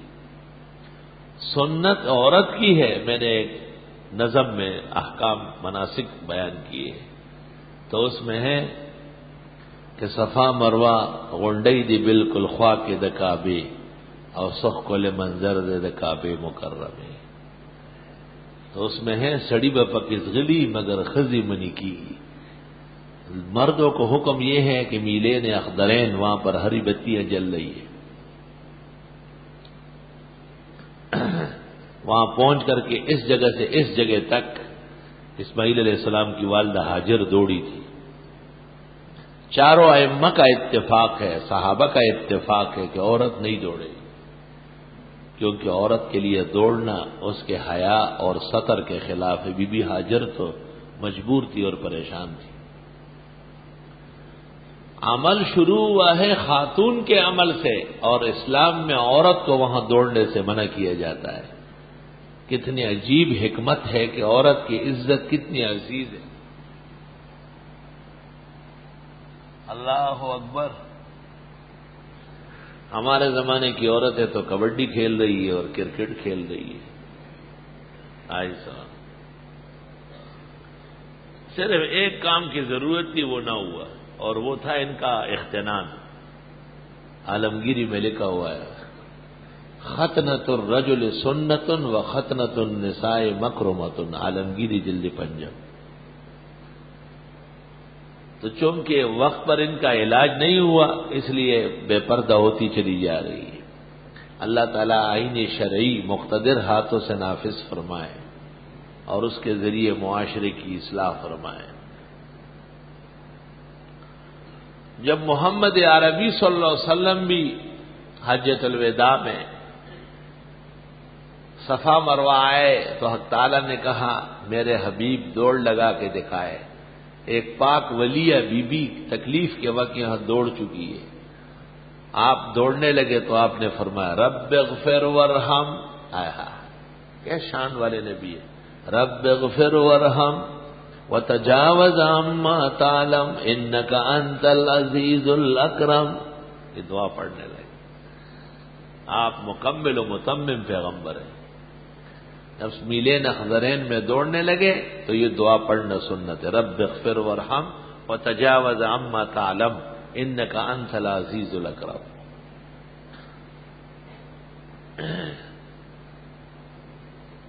ان الصفا والمروہ من شعائر اللہ، بے شک صفا اور مروہ خدا کی قدرت کی نشانیوں میں سے ہے۔ فمن حج البیت او اعتمر، پس جو کوئی حج کرے بیت اللہ کا یا عمرہ کرے۔ حج تو عمر میں ایک مرتبہ فرض ہے، لیکن عمرہ ہر سال سنت ہے۔ ایک مرتبہ سنت مؤکدہ اور باقی ہمیشہ کے لیے سنت مستحبہ۔ سبحان اللہ۔ عمرہ شکر للعمر، عمر کا شکرانہ ہے۔ اللہ کے فضل سے اس سال 3 دفعہ 6 مہینے میں حاضری ہوئی۔ شاید کوئی جھٹکا لگنے والا تھا اور اللہ نے پہلے سے انتظام کرایا۔ لو شکر والحمد۔ آہا، ابراہیم علیہ السلام جب تعمیر کعبہ سے فارغ ہوئے اور جانے لگے تو کعبے کے باہر ذوالقرنین ملے، اور ذوالقرنین کے ساتھ الیک سلیک ہو گئی۔ حضرت ابراہیم نے پوچھا کہاں کا قصد ہے، کہاں آب حیات نکلنے والا ہے، اور آب حیات پینے کا شوق ہے، دنیا کا سفر کرنا چاہتا ہوں، اللہ تعالیٰ سے دعا کرانے آیا ہوں کعبہ شریف۔ ابراہیم علیہ السلام نے کہا یہ میرا بھتیجا ہے بلیا بن ملکہ، بلیا جس کو خضر کہتے ہیں، اس کو ساتھ رکھو، بہت قابل آدمی۔ اپنے بھائی اور بھتیجے کو وزیر بنانا انبیاء کی سنت ہے، اس لیے آج مولوی لگے ہوئے ہیں سارے خاندان کو بناتے ہیں۔ خضر ساتھ چلے، سفر شروع ہوا، چشمہ آب حیات پھوٹ گیا، ذوالقرنین دور رہ گئے۔ خضر نے بہت آوازیں دی، وہ پہنچ ہی نہیں رہے، فاصلہ بہت تھا، اور چشمہ 1000 سال میں ایک دفعہ چمکتا ہے، غائب ہونے لگا۔ خضر نے آ کے پانی پینا شروع کیا۔ اس لیے سکندر نامہ کے اندر فرماتے ہیں نظامی، تہی دستان قسمت راچ سود از رہبری کامل، کہ خضر از آب ہے وا تشنمی آرت سکندر را۔ بڑے بڑے کاملین سے بھی بدبخت لوگ فائدہ نہیں اٹھاتے۔ ایسا ہو سکتا ہے جیسے خضر علیہ السلام پانی پی کر آئے اور ذوالقرنین کو محروم چھوڑا۔ تہی دستان قسمت راچ سود از رہبری کامل، کہ خضر از آب ہے وا تشنمی آرت سکندر را۔ عین الحیات کا ذکر تو بخاری مسلم میں، باقی تفصیل تاریخی اور تفسیری ہے۔ والمسألة ستأتي في محلها ونتكلم حولها كلاما مشبعا ان شاء الله۔ ایها الطالب اصبر ولا تعجل لأن العجلة من الشیطان وأنت عبد من عباد الرحمن۔ بے شک صفا و مروہ اللہ کے شعائر میں سے ہے، پس جو کوئی حج کرے بیت اللہ کا، بلوغ کے بعد مرنے سے پہلے ایک دفعہ حج بیت اللہ فرض ہے، جلدی کرنا مناسب ہے، زندگی کا حال معلوم نہیں۔ الحمدللہ۔ پس جو کوئی حج کرے بیت اللہ کا، حج کے معنی زیارت المعظمی، قابل عزت آدمی کی زیارت کرنا۔ سبحان اللہ۔ جب سارے جہان کے اعمال کرے تو اخیر میں خدا فرماتے میرے گھر آؤ، نہ کوئی قبر ہے نہ درگاہ ہے، نہ کوئی چکر بازی ہے نہ چڑھاوا ہے، نہ کوئی شرک اور نہ بدعت، توحید و سنت کے جلوے۔ الحمدللہ۔ یا رب حرمین شریفین کو قیامت تک محفوظ فرما، یا رب مسلمانوں کو کامل عقیدت اور عمل نصیب فرما۔ علماء میں حرمین شریفین جانا اور اس کا رواج مولانا یوسف بنوری سے ہوا ہے، وہ ہر سال میں 2 دفعہ جاتے تھے، حج پر بھی اور رمضان شریف میں عمرے کے لیے بھی۔ اور عوام میں حج اور عمروں کا رجحان بڑا ہے جنرل ضیاء الحق سے، اللہ تعالیٰ اس کا یہ عمل بھی قبول فرمائے۔ اور اب تو ماشاءاللہ بہت ہی آنا جانا ہے۔ حج اور عمرے کے لیے جاتے وقت 2 دعائیں تو ہیں، یا رب یسر ولا اللہم یسرھا وتقبلھا، خدا آسان فرما و قبول فرما، اور یہ بھی قصد ہو کہ رب کریم توبہ اور نیک اعمال کے ساتھ آنا جانا نصیب فرما۔ سبحان اللہ، توبے کے ساتھ۔ ورنہ مکہ گئے، مدینہ گئے، قدس بھی گئے، جیسے گئے تھے گھوم پھر کے ویسے آ گئے۔ یہاں مجھ صف میں کھڑے ہو کے مجھے کہتے ہیں السلام علیکم۔ وعلیکم السلام، خیریت؟ کیا ہو گیا؟ حج کر کے آیا۔ کہاں؟ کیماڑی میں یا ڈاکیارڈ میں؟ نہیں وہاں گیا تھا۔ کدھر؟ کتے؟ کعبہ شریف۔ وہاں داڑھی نہیں ملی آپ کو؟ وہاں کیا تحفہ لائے ہیں آپ کے لیے؟ رومال جبہ۔ میں نے کہا میرے رومال جبہ چھوڑو، مجھے اللہ نے بہت دیے، اپنا چہرہ سرسبز و شاداب کر لو۔ اور حدیث میں ہے ایک شخص جب غلط طریقے سے حج یا عمرہ کرتا ہے تو وہ کہتا ہے لبیک اللہم لبیک، جواب ملتا ہے لا لبیک ولا شادیک بل حجک مردود علیک، نہ تو آیا ہے نہ تو انسان کا بچہ ہے، تیرا حج بھی تیرے جیسے لعنتی و مردود ہے۔ بلاوا آیا ود بلاوی بچیا جان نہ خبری کئی، بلاوا آیا ہے کہ آؤ اور وہاں بھی تیرے اوپر کیل ٹھوک دوں۔ سب بلاوا راغلی، بلاوا آیا۔ بلاوا اس کا جس کی شان اور عمل کعبے کے مطابق ہو، وہ مہمان ہے۔ 2 مسئلے بے اصل ہے، ایک تو یہ کہ جس کا بلاوا وہی جاتا ہے، نہیں جس کا مال حلال ہو، جس کے اعمال دین کے مطابق ہو، اس کا جانا مبارک ہے۔ اور دوسرا عوام میں مشہور ہے کہ عمرہ کرتے ہی حج فرض ہو جائے، فضول لایانی بے اصل بات، کوئی حقیقت اس کی نہیں، حج ویسے ہی فرض ہو۔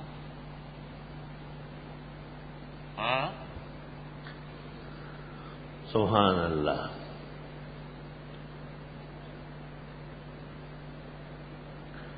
حج کے احکام پر بہترین کتاب علی القاری کی ہے، فقی تسامحات علی کی مشہور ہے قاری کی، وہ ہے اس میں ابن عابدین نے اس کا رد کیا ہے جگہ جگہ۔ لیکن کتاب جامع ہے اور اردو زبان میں بہت اچھی کتاب ہمارے استاد مولانا ادریس میرٹھی کی آپ حج ایسا کیجئے کتاب کا نام ہے، آپ عمرہ ایسا کیجئے کتاب کا نام ہے، لیکن مولانا مفتی محمد شفیع مرحوم کی احکام حج سب سے بہتر اور جامع ہے، سب سے بہتر اور جامع، اس کی غلطیاں بھی ٹھیک کر دی گئی۔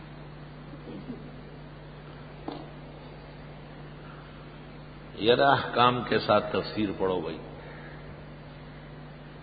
جو کوئی حج کرے بیت اللہ کا یا عمرہ کرے پس نہیں ہے وبال اس پر کہ صحیح کر لیں ان دونوں کے درمیان، اس صفا مروہ کے درمیان دوڑنے کو اور آنے جانے کو صحیح کہتے ہیں۔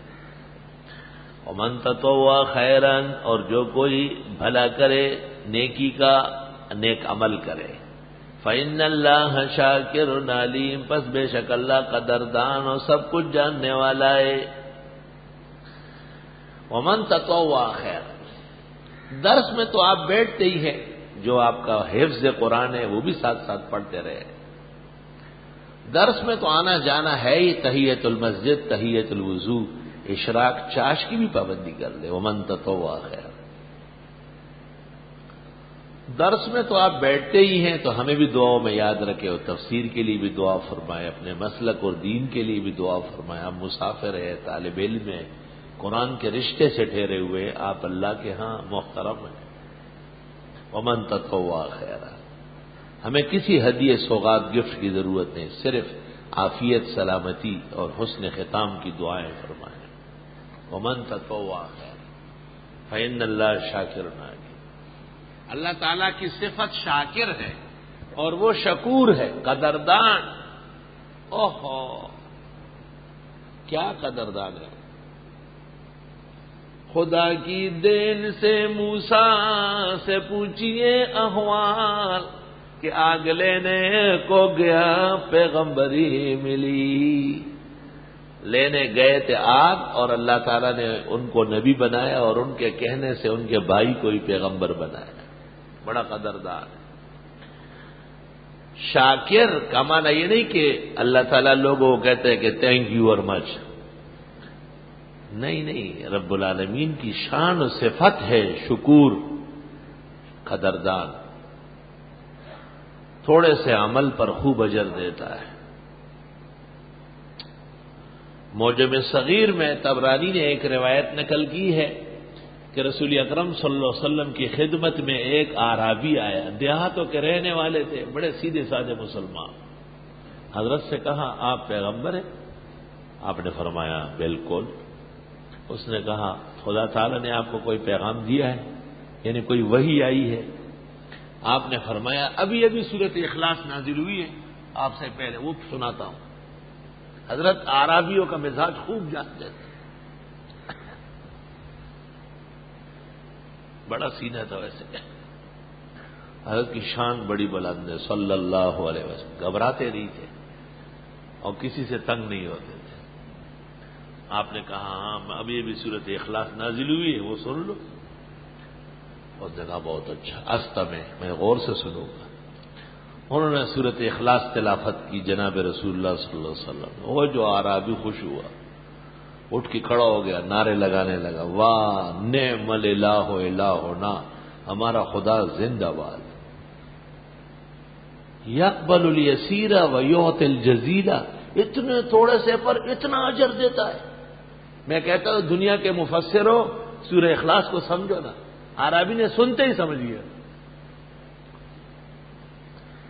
نعم الہ الہنا، واہ ہمارے خدا تجھ پر آفرین، مرحبا خدا، نعم، وہ بڑا پیارا خدا ہے۔ یقبل الیسیر، تھوڑا سا لیتا ہے، ویعطی الجزیل، کیونکہ شاکر و شکور ہے۔ قدردان جب قدر پر آتا ہے وہ دیکھتا نہیں ہے، وہ پھر اپنی شان دکھاتا ہے۔ میں طالب علم تھا، چھوٹی کتابیں پڑھ رہا تھا، ہمارے ایک استاد تھے حضرت مولانا احسان الحق صاحب، غری کی رحمت ہو گئے، اللہ ان پر رحمتوں کی بارش برسائے۔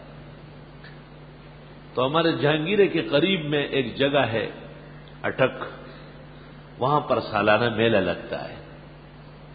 سب لوگ وہاں اس زمانے میں یہ باتیں نہیں تھی، جائز ناجائز کچھ نہیں تھا، سب ٹھیک تھا.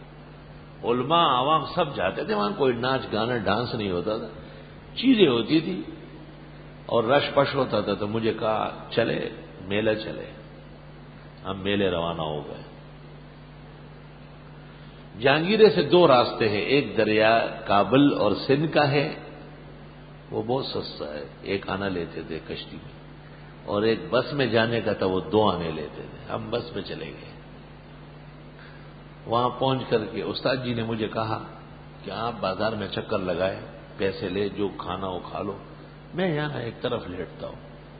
بزرگ آدمی تھے، صرف مجھے لے گئے. میں جب جانے لگا تو مجھے کہا ایسا کرو، حلوہ لے آؤ تھوڑا سا اور قتلمہ لے آؤ. اب دیکھو استاد جی کو، میں حلوہ اور قتلمہ لے آیا. تو پشاوری وہاں پہلے سے آ کے ٹھہرتے ہیں اور خیمے لگاتے ہیں، اور پورا خاندان ان کے ساتھ ہوتا ہے، 1 ہفتہ ٹھہرتے ہیں. پشاوریوں کے چھوٹے چھوٹے بچے وہاں کھیل رہے تھے. استاد جی نے ان کو بچوں کو وہ حلوہ اور قتلمہ دے دیا. تو بچہ اندر گیا، ماں نے پوچھا کس نے دیا؟ کہا بھائی باہر کوئی ملوانا ہے. پشاور کی بولی ہند کو ہے، وہ مولوی کو ملوانا کہتے ہیں. کوئی ملوانا ہے باہر. تو اس کی امی نے اس کو کہا باہر دری بچھاؤ، تکیہ رکھو اور ٹھنڈا کولر لگاؤ. اب مولانا صاحب کو کہو یہاں آرام کریں. میں جب آیا تو استاد جی لیٹے ہوئے، تکیہ رکھے ہوئے، اور چائے اور سب چیزوں کا دور لگا ہے. اس ذرا سا چھوٹے بچے کو جو حلوہ قتلمہ دیا، تو پشاور کے بڑے لوگ تھے، انہوں نے کہا کوئی عالم بزرگ آئے ہیں، یہ میلے میں کیا کریں گے؟ یہاں ہمارے خیمے کے قریب میں لیٹ جائے، ہمیں ثواب ملے گا، ہم خدمت کریں گے. میں جب آیا استاد جی مجھے کہتے ہیں بس جگہ بن گئی، تم میلہ کرتے رہو اور آتے رہو. میں استاد جی ماموتا وی بیادی موتا. اللہ تعالیٰ کے نیک بندوں میں بھی قدردانی کی بڑی شان ہے. ہمیشہ قدردان رہو، اللہ آپ کے نیک اعمال کی قدر کرے. شکر بہت بڑی نعمت ہے اگر مزاج بن گیا. افسوس، صد افسوس کہ دینی طبقے میں شکر کی طرف توجہ کم ہے.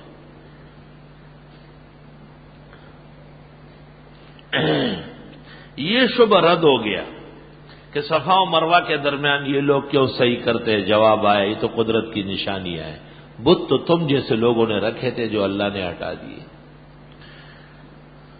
اب ایک اور شبہ تھا کہ علماء یہود اور علماء نصارہ وہ کیوں نہیں بتاتے کہ نبی آخر زمان برحق ہے اور قرآن درست آسمانی کتاب ہے. جواب، یہ دین فروشان، یہ دین بیچنے والے اور یہ دین چھپانے والے حق کہاں بیان کر سکتے ہیں؟ اس کے لیے حق کی بالادستی چاہیے. ان الذین یکتمون، بے شک وہ لوگ جو چھپاتے ہیں، ما انزلنا، وہ جو ہم نے اتارا، من البینات، روشن دلیلوں میں سے، والہدا، اور اسلام کی ہدایت میں سے. ہدا اسلام ہے تو بینات دلائل ہے، اور بینات قرآن ہے، اور ہدا ہدل للمتقین قرآن ہے تو بینات اس کے ادل عقلی نقلی ہے. بے شک وہ لوگ جو چھپاتے ہیں وہ جو ہم نے اتارا روشن دلیلوں میں سے اور ہدایت میں سے، من بعد ما بینا ہو، بعد اس کے کہ ہم نے بیان کیا اس کو، للناس سے لوگوں کے لیے، فی الکتاب کتاب میں. وہ یہ ہدایت اور بینات تو لوگوں کے لیے آئے ہیں، بیان نہیں کرتے، چھپاتے ہیں. اولئک یلعنہم اللہ، ان لوگوں پر لعنت ہو اللہ کی. جملے فعلیہ لے آئے، یلعنو، لعنت کرتا رہتا ہے اللہ. وَيَلْعَنُهُمُ اللَّاعِنُونَ، اور ان پر لعنت کرتے ہیں لعنت کرنے والے. لعنت کا معنی کیا تھا اللہ کی رحمت سے دوری، دین بیان نہ کرنے والا، توحید چھپانے والا، سنت نہ بتانے والا. اولئک یلعنہم اللہ ویلعنہم اللاعنون، نہ لوگوں کو کہتے ہیں سر ڈکنا سنتیں، نہ لوگوں کو کہتے ہیں کہ مرد کے لیے پانچے اوپر کرنا ضروری ہے، ورنہ ابو داؤد کتاب اللباس کے حدیث کے مطابق نماز دوبارہ پڑھنی پڑے گی۔ نہ طلباء کو سمجھاتے ہیں کہ مسجد کے آداب فرض کے برابر سمجھو، مبادا مسجد میں رہتے ہوئے ثواب سے محروم نہ ہو جاؤ۔ طلباء کھڑے ہو کر پانی پینے لگتے ہیں، جب ہم پکڑتے ہیں کہتے ہیں ہمیں نہیں بتایا گیا، عذر گناہ بدتر از گناہ۔ آئے ہائے، کہتے ہیں یہ چھوٹے مسئلے ہیں۔ میں کہتا عمر کا پیٹ پھٹا ہوا تھا، آنتڑیاں باہر نکلی تھی، بخاری مناقب عمر، اور طبیب نے نبیس پلا کر دودھ اونٹنی کا پلا کر کہہ دیا تھا اوصی یا امیر المومنین، امیر المومنین وقت تھوڑا ہے وصیت فرمائے۔ اس دوران صہیب رومی آئے، روئے، تعریف کر کے چلنے لگے تو پانچے نیچے تھے کہ یا اخی، اے میرے بھائی، ارفع ثوبک، کپڑا اوپر کرو، فإنہ انقی لثوبک واتقی لربک، اس سے کپڑا بھی پاک رہے گا اور اللہ بھی خوش ہوگا۔ عمر کے عمل سے معلوم ہوا کہ یہ مسئلہ چھوٹا نہیں ہے، قلب میں سوز نہیں، روح میں احساس نہیں، کچھ بھی پیغام محمد کا تمہیں پاس نہیں۔ اولئک یلعنہم اللہ ویلعنہم اللاعنون، ان لوگوں پر لعنت کرتے ہیں اللہ اور ان پر لعنت کرتے ہیں لعنت کرنے والے حجر شجر جن اور انس آسمان و زمین۔ ڈپٹی کمشنر نے اجلاس بلایا تھا۔ ان کی عادت ہے کہ جب اجلاس کرتے ہیں تو سب کو بلاتے ہیں، 2 شیعہ، 2 بریلوی، 2 دیوبندی، اب آج کل 2 مودودیوں کو بھی ایک کو بلا لیتے۔ مجھے کہا آپ بھی آ جائیں، میں تو جاتا نہیں ہوں، مولانا صبا مرحوم کو بیچتا تھا۔ اس دن کئی موڈ میں تھا، وہ ڈی سی میرا دوست تھا، تو میں نے کہا چلو میں آتا ہوں، لیکن میرا آنا اچھا نہیں، کہا آ جائے، چائے پی لے، بسکٹ کھا لے، جو بات ہے وہ ہو جائے گی۔ میں جب چلا گیا اس نے مجھے کہا آگے آؤ، میں نے کہا پیچھے صحیح، کہا آگے آ جاؤ، میں نے کہا نہیں پیچھے ٹھیک بیٹھا ہو۔ بات شروع ہو گئی، یار علاقے میں بہت چوری ہو رہی ہے، ڈکیتی ہو رہی ہے، علماء واعظ کرے، ہماری مدد کرے۔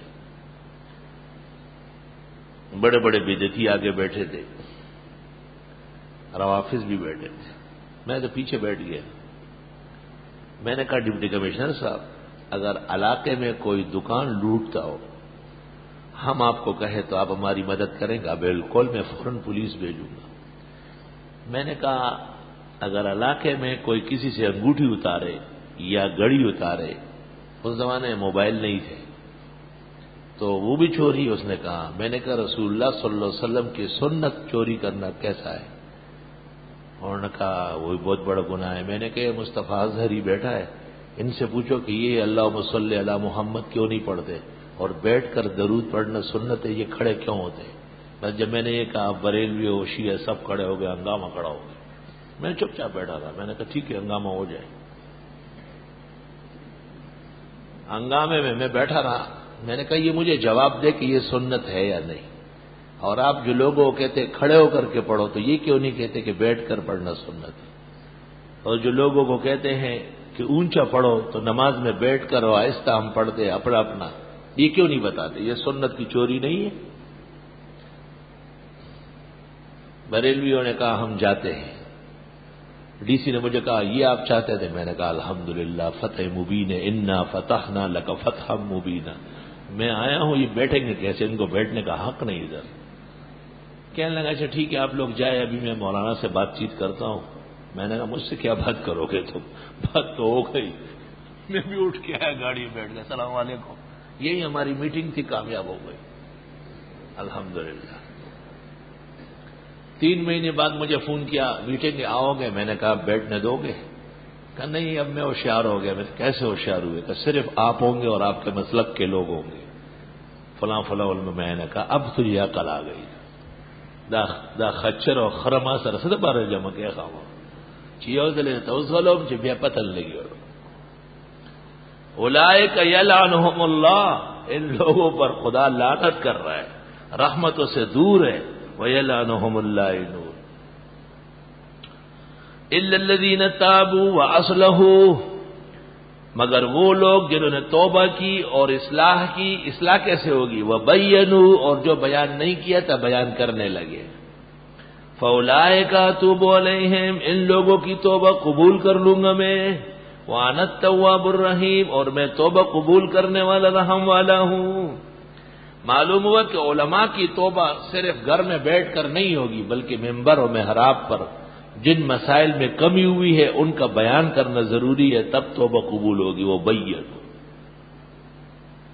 یہ جرم کیا تھا بیان نہ کرنا، یکتمون ما انزلنا، اس لیے فرمایا وہ بین.